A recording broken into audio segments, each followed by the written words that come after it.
Lucky, though no doubt relieved it was only a yellow. Barnsley's luck summed up though when Ian Bryson's howitzer came back off the bar. Barnsley 0, Charlton 1. They were much more cheerful in Cleethorpes. Nigel Jemson's header split the Southend defence, and Grimsby's top scorer Clive Mendonca made the rest look easy. The contest was all but over on 28 minutes, Jemson and Mendonca combining again to send Jim Dobbin clear, and there was a kind of inevitability about what came next.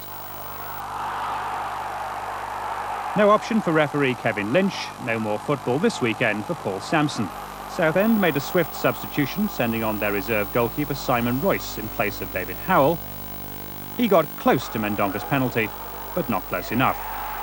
Grimsby had outplayed 11 Southend men. Against 10 they made inroads at will. Gary Childs scored for the third Saturday running. Twice, in fact.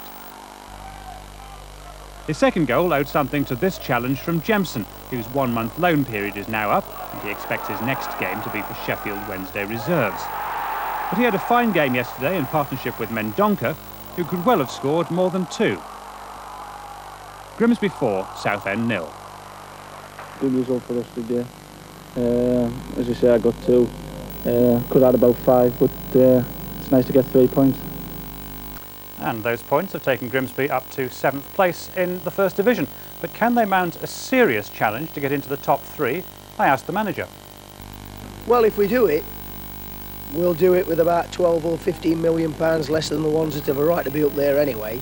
But people know when they come and watch us that they're going to see an entertaining game.